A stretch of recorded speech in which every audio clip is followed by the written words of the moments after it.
All right, so I'm going to give a tutorial on how to do a couple of problems on our order of operations worksheet. We're first going to start with problem F. So if I'm going through GEMA, first I'm going to look for some grouping symbols, and I see that I have parentheses, so that's what I'm going to do first.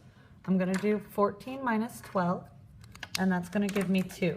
And I'm going to leave that 2 in parentheses because I'm going to have to use those for a later operation.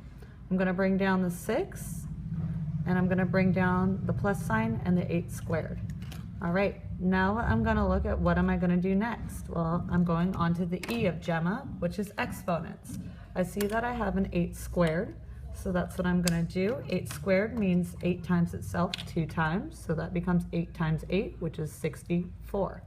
Then I'm going to bring down the plus sign, 6 parentheses 2. Now that we're done with exponents, I'm going to look for some of our multiplicative operations. Well, I know that parentheses, when I have a number right next to the parentheses, it means that I'm multiplying. So this is 6 times 2, which will give me 12. And again, I'll bring down the 64 plus, and I'll get my final answer of 76. And I'll cross that out on my answer key.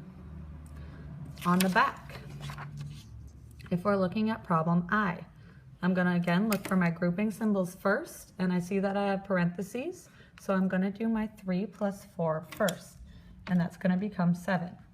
What's really important here is notice how the exponent was outside of the parentheses, so now I'm just going to bring that down, and that becomes 7 squared. I'm going to bring down my minus 32.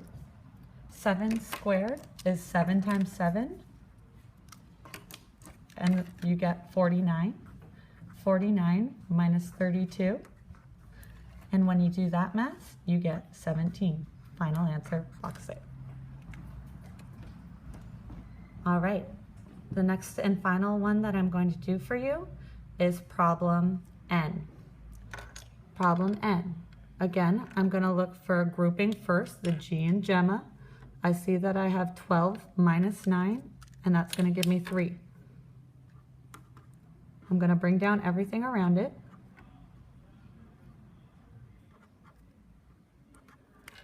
And now I'm going to go onto the E of GEMA, which is exponents. I see that I have an exponent, so this becomes 3 squared.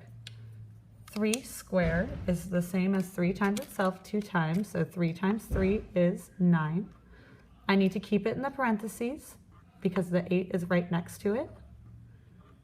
And then I'm going to bring down the rest of the problem. Now that I've done my exponents, I'm going to look for my multiplicative operations. Well, the first one that I see is 8 times 9, and you're going to get 72. Then I'm going to bring down my subtraction symbol, and now I have 4 times 7, which is 28. To finish this problem, I'm going to do 72 minus 28. I'm going to have to borrow. This becomes a 6. This becomes 12. 12 minus 8 is 4. 6 minus 2 is 4. And your answer is 44. All right. Remember that this paper is going to be graded out of 10 points, and that the bonus is worth 2 points extra credit, so you can earn up to a 12 out of 10. Have a great weekend. Thanks.